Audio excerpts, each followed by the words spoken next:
Atenção, caminha Pelé, chutou!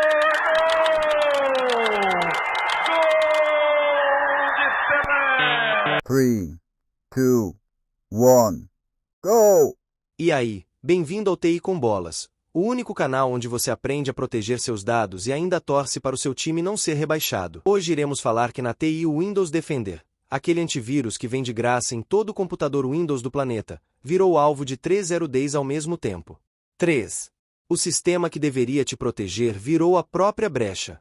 E a Cisco resolveu colaborar com a insegurança geral lançando 4 vulnerabilidades críticas no Webex. Uma delas deixa qualquer pessoa se passar por qualquer usuário sem precisar de senha nenhuma. No futebol, a 12ª rodada foi histórica pro Rio de Janeiro.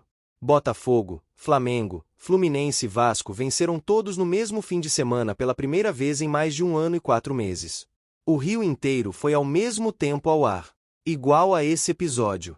Bora lá! 3, 2, 1, go! Segura essa, porque isso aqui é perigoso. O Windows Defender, que já vem instalado em praticamente todo computador com Windows, virou alvo de 3 vulnerabilidades zero day ao mesmo tempo. Os nomes já chamam atenção. Blue Hammer, Red Sun e Defendende. E aqui não é exagero, isso muda o jogo. O que está acontecendo? Essas falhas permitem que invasores façam algo extremamente perigoso. Executar código dentro do sistema, contornar a proteção do antivírus e, em alguns casos, desativo defender sem o usuário perceber. Ou seja, o sistema que deveria proteger vira a porta de entrada. Por que isso é tão grave? Porque estamos falando de algo que é padrão. O Microsoft colocou o Defender como primeira linha de defesa global. Empresas, usuários domésticos, todo mundo confia nele. Agora imagina isso. Um atacante não precisa mais invadir o sistema. Ele pode explorar diretamente a ferramenta que deveria impedir o ataque. Isso reduz drasticamente o esforço do criminoso. O que isso ensina pra gente? Aqui entra o ponto raiz, aquele que diferencia quem só usa tecnologia de quem domina. Segurança não é ferramenta. Segurança é camada mais monitoramento mais resposta. Quem depende só de antivírus, já está atrasado.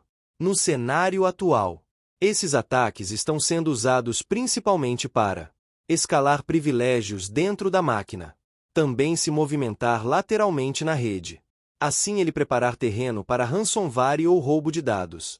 E o pior, muitas vezes sem gerar alerta claro. Antigamente, o antivírus era o escudo. Hoje, se você não estiver atento, ele pode virar a brecha.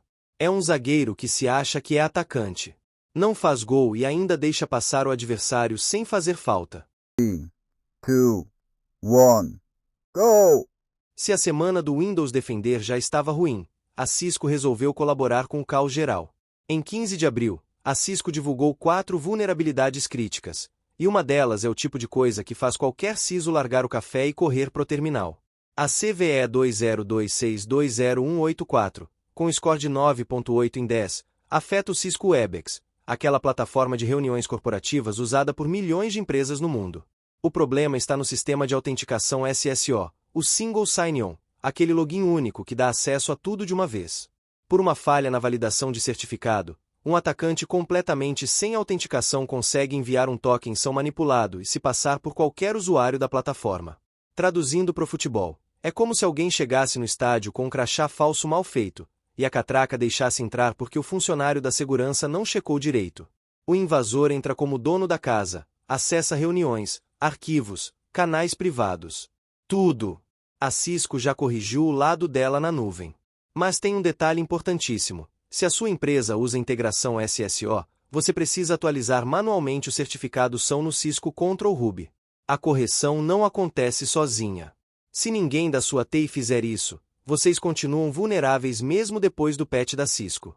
Além dessa, 3 outras falhas críticas no Identity Services Engine, nota 9.9, permitem execução remota de código com credenciais mínimas de administrador. O ISE é o sistema que controla quem entra e quem não entra na rede corporativa.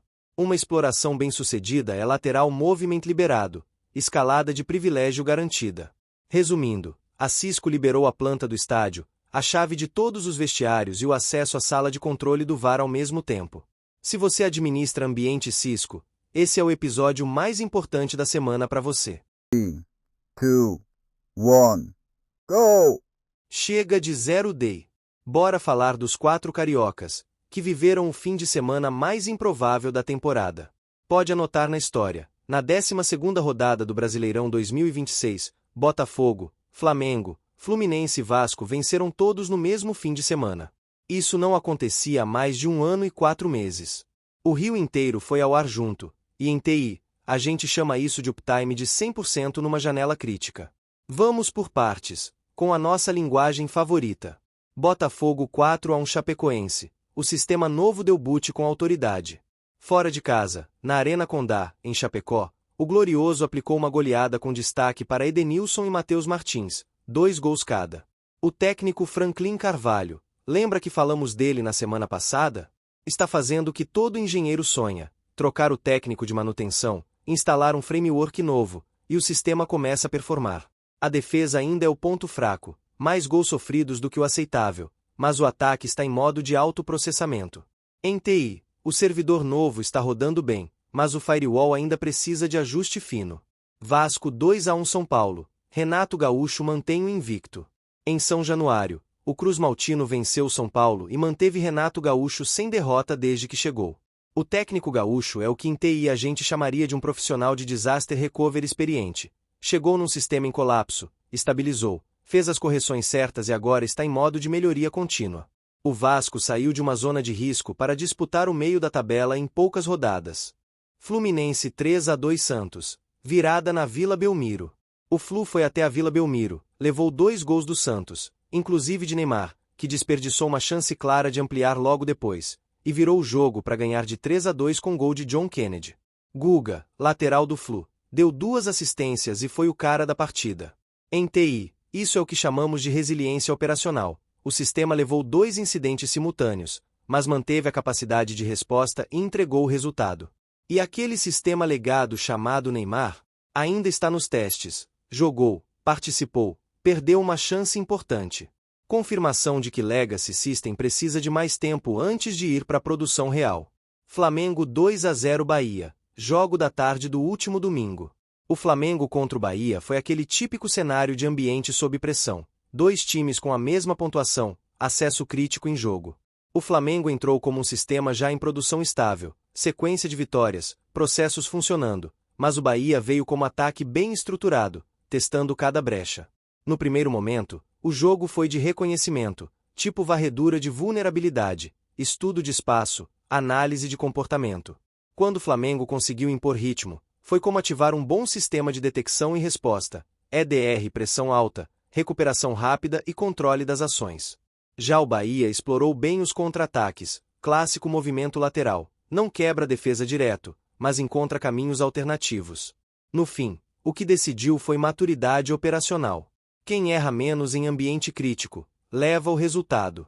Classificação atualizada. Palmeiras lidera com 29 pontos.